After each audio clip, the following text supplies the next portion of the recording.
ಎಲ್ರಿಗೂ ನಮಸ್ಕಾರ. Welcome to my YouTube channel.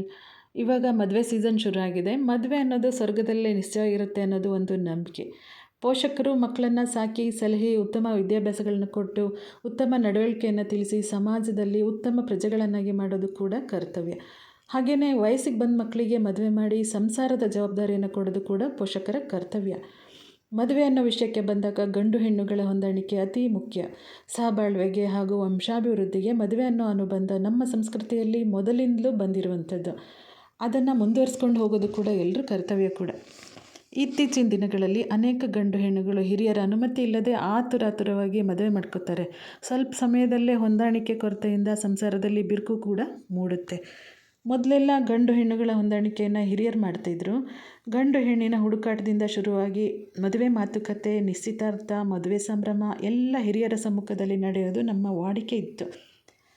ಆದರೆ ಇತ್ತೀಚಿನ ದಿನಗಳಲ್ಲಿ ಇದೆಲ್ಲಕ್ಕೂ ಬ್ರೋಕರ್ಗೆ ಅವಲಂಬಿತವಾಗಿರ್ತಾರೆ. ಹಾಗಾಗಿ ಮದುವೆ ಅನ್ನೋದು ಒಂದು ವ್ಯಾಪಾರವಾಗಿ ಬಿಟ್ಟಿದೆ. ಸಿರಿವಂತರು ಹೇಗೆ ಬೇಕೋ ಹಾಗೆ ಆಡಂಬರದ ಮದುವೆಯನ್ನು ಮಾಡ್ತಾರೆ. ಆದರೆ ಮಧ್ಯಮ ವರ್ಗದವರಿಗೆ, ಬಡತನದಲ್ಲಿರೋರಿಗೆ ಸ್ವಲ್ಪ ಕಷ್ಟ ಆಗುತ್ತೆ. ಹಾಗಾಗಿ ದುಂದು ವೆಚ್ಚಗಳನ್ನು ಕಡಿಮೆ ಮಾಡಿ ಆದಷ್ಟು ಕಡಿಮೆ ಖರ್ಚಿನಲ್ಲಿ ಈ ಸಂಭ್ರಮವನ್ನು ಸಂಭ್ರಮಿಸಿ ಅಂತ ಹೇಳ್ತಾ, ನನ್ನ ಮಗಳ ನಿಶ್ಚಿತಾರ್ಥದ ಕೆಲವೊಂದು ತಯಾರಿಗಳನ್ನು ನಾವು ಸಣ್ಣದಾಗಿ ಕಡಿಮೆ ಖರ್ಚಿನಲ್ಲಿ ಮನೆಯಲ್ಲೇ ಮಾಡ್ಕೊಂಡಿದ್ವಿ. ಯಾರಿಗಾದರೂ ಹೆಲ್ಪ್ ಆದರೂ ಆಗ್ಬೋದು ಅಂತ ಕೆಲವೊಂದು ವಿಡಿಯೋಗಳನ್ನು ಹಾಕ್ತಾಯಿದ್ದೀನಿ. ಮೊದಲಿಗೆ ನಾವು ಕೊಬ್ಬರಿ ಡಿಸೈನ್ ಹೇಗೆ ಮಾಡಿದ್ವಿ ಅಂದರೆ, ಒಳ್ಳೆ ಕೊಬ್ಬರಿಗಳನ್ನು ತಗೊಂಡು ಮರದ ಕಿಟಕಿ ಬಾಗಿಲು, ಮರದ ಚೇರ್ಗಳಿಗೆ ಹಚ್ಚೋ ಟಚ್ ವುಡ್ ಅಥವಾ ವಾರ್ನಿಷ್ ಅಂತಾರೆ, ಅದನ್ನು ನೀಟಾಗಿ ಬ್ರಷ್ನ ಸಹಾಯದಿಂದ ಕೊಬ್ಬರಿಗೆ ಈ ರೀತಿಯಲ್ಲಿ ಹಚ್ಚಿ ಸ್ವಲ್ಪ ಹೊತ್ತು ಹಾಗೆ ಬಿಟ್ಟರೆ ಅದು ಒಣಗುತ್ತೆ. ಈ ರೀತಿ ಹಚ್ಚಿದರೆ ಕೊಬ್ಬರಿಗೆ ಶೈನಿಂಗ್ ಬರುತ್ತೆ. ಸಾಧಾರಣವಾಗಿ 2-3 ವರ್ಷ ಇದನ್ನು ಹಾಗೆ ಇಟ್ಟರು ಇದು ಕೆಡೋದಿಲ್ಲ. ಮತ್ತು ಅದ್ರ ಮೇಲೆ ಡಿಸೈನ್ ಮಾಡೋದಕ್ಕೂ ಚೆನ್ನಾಗಿರುತ್ತೆ. ಆಮೇಲೆ ನಮಗೆ ಯಾವ ರೀತಿ ಬೇಕಾದರೂ ಡಿಸೈನ್ ಮಾಡ್ಕೋಬೋದು.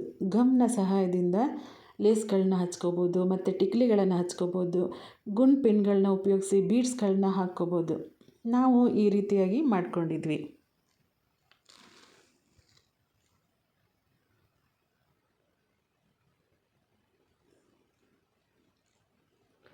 ಹಾಗೆಯೇ ಬುಟ್ಟಿಗಳು ಮೊದಲು ಯಾರಾದರೂ ಉಪಯೋಗಿಸಿದ್ದು ಇದ್ರೂ ಅದನ್ನು ಕೇಳಿ ತೊಗೋಬೋದು. ಇಲ್ಲಾಂದರೆ ಹೊಸ ಬುಟ್ಟಿಗಳನ್ನ ತೊಗೋಬೋದು. ಹಾಗೆಯೇ ಈ ಬುಟ್ಟಿಗಳಿಗೆ ಕೂಡ ಕೊಬ್ಬರಿಗೆ ಹಚ್ಚಿರೋ ವಾರ್ನಿಷ್ ಬುಟ್ಟಿಗೂ ಹಚ್ಚಿದ್ವಿ. ಹಾಗಾಗಿ ಎಷ್ಟು ಚೆನ್ನಾಗಿ ಹೊಳಿತಾ ಇದೆ.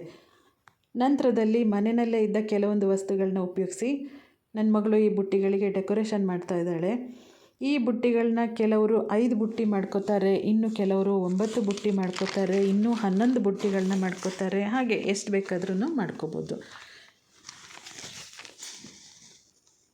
ಈ ಬುಟ್ಟಿ ಡೆಕೋರೇಷನ್ ಮುಗೀತು. ಇನ್ನು ವೀಳ್ಯದೆಲೆಗೆ ಸುಣ್ಣವನ್ನು ಕಡ್ಡಿ ಸಹಾಯದಿಂದ ಈ ರೀತಿಯಾಗಿ ಹಚ್ಚಿ ಒಂದು ಬುಟ್ಟಿನಲ್ಲಿ ಜೋಡಿಸಿ ಮಧ್ಯದಲ್ಲಿ ಅಡಿಕೆಯನ್ನು ಇಡೋದು. ಇದೆಲ್ಲ ಡೆಕೋರೇಷನ್ ಅಷ್ಟೇ. ಹಾಗೆ ಇದು ರಾಗಿ ಹುಲ್ಲು. ಯಾವುದಾದ್ರೂ ಒಂದು ತಟ್ಟೆಗೆ ಸ್ವಲ್ಪ ಮಣ್ಣು, ಗೊಬ್ಬರ ಮಿಕ್ಸ್ ಮಾಡಿ, ನಾನಿಲ್ಲಿ ಪ್ಲಾಸ್ಟಿಕ್ ತಟ್ಟೆ ತೊಗೊಂಡಿದ್ದೀನಿ. ಅದ್ರ ಮೇಲೆ ರಾಗಿಯನ್ನು ಹರಡಿ ಬೆಳಿಗ್ಗೆ ಸಂಜೆ ಸ್ವಲ್ಪ ನೀರು ಚಿಮುಕಿಸ್ತಾ ಬಂದರೆ 1 ವಾರದಲ್ಲಿ ಈ ರೀತಿ ಹುಲ್ಲು ಬರುತ್ತೆ. ಇದು ನನ್ನ ಮಗಳು ಮಾವಿನ ತೋರಣ ರೆಡಿ ಮಾಡ್ತಾ ಇರೋದು.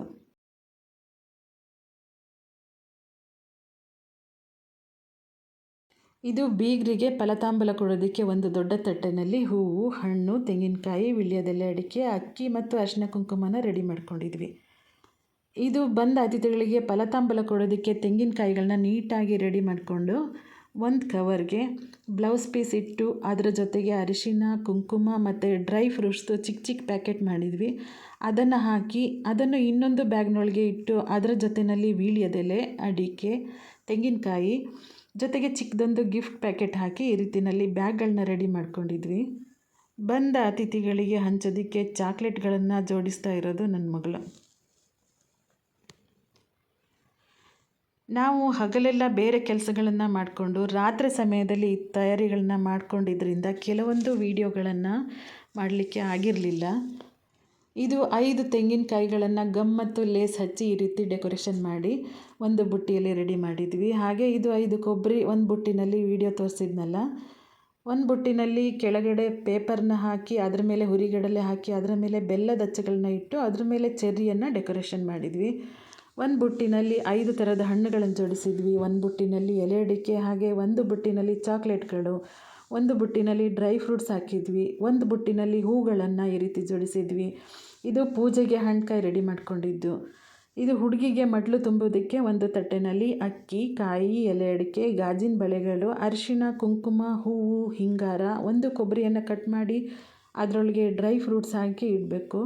ಇನ್ನು ಮಡ್ಲು ತುಂಬೋದಕ್ಕೆ ಒಂದು ಬಟ್ಟೆಯನ್ನು ರೆಡಿ ಮಾಡ್ಕೊಂಡಿದ್ವಿ. ಅದರ ಜೊತೆಯಲ್ಲಿ ನಮ್ಮ ಶಕ್ತಿ ಅನುಸಾರವಾಗಿ ಬಂಗಾರ ಕೊಡ್ಬೋದು ಅಥವಾ ಬೆಳ್ಳಿ ಕೊಡ್ಬೋದು, ಇಲ್ಲಾಂದರೆ ಸ್ವಲ್ಪ ದುಡ್ಡನ್ನಿಟ್ಟು ಮಡ್ಲು ತುಂಬಬೇಕು. ಇದು ಪೂಜೆಗೆ ಬೇಕಾದ ದೀಪಗಳು, ಅರಿಶಿಣ, ಕುಂಕುಮ. ಇದು ಡ್ರೈ ಫ್ರೂಟ್ಸ್ಗಳ ತಟ್ಟೆ. ಇದರಲ್ಲಿ ದ್ರಾಕ್ಷಿ, ಗೋಡಂಬಿ, ಬಾದಾಮಿ, ಉತ್ತುತ್ತೆ ಮತ್ತು ಕಲ್ಲು ಸಕ್ಕರೆಯನ್ನು ಹಾಕಿದ್ವಿ. ಯಾವುದಾದ್ರೂ ಹಾಕ್ಕೋಬೋದು. ಇವಾಗ ಎಲ್ಲ ರೆಡಿ ಮಾಡಿ ಇಟ್ಕೊಂಡಿರೋದು.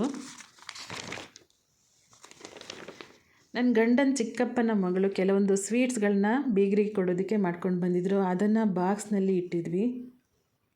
ಇನ್ನು ಭಟ್ರು ಪೂಜೆ ಮಾಡಿಸಿ ಎರಡೂ ಕಡೆಯವರ ಫಲತಾಂಬೂಲ ಬದಲಾಯಿಸಿ ಹುಡುಗ ಹುಡುಗಿಯ ಕೈಯಿಂದ ರಿಂಗ್ ತೊಡಿಸಿ ಮದುವೆ ಮುಹೂರ್ತದ ದಿನವನ್ನು ಇಟ್ಟುಕೊಡ್ತಾರೆ. ನಂತರದಲ್ಲಿ ಬಂದ ಅತಿಥಿಗಳಿಗೆ ಹುಡುಗ ಹುಡುಗಿಗೆ ಹಾರೈಕೆ ಹಾಗೂ ಅತಿಥಿಗಳಿಗೆ ಊಟ ತಾಂಬೂಲದ ಸತ್ಕಾರ. ಇದಿಷ್ಟು ನನ್ನ ಮಗಳ ನಿಶ್ಚಿತಾರ್ಥದ ಚಿಕ್ಕ ವಿವರಣೆ. ಈ ವಿಡಿಯೋದಿಂದ ಯಾರಿಗಾದರೂ ಹೆಲ್ಪ್ ಆದರೂ ಆಗ್ಬೋದು ಅಂತ ಹೇಳ್ತಾ ನನ್ನ ಈ ವಿಡಿಯೋನ ಮುಗಿಸ್ತಾ ಇದ್ದೀನಿ. Thank you.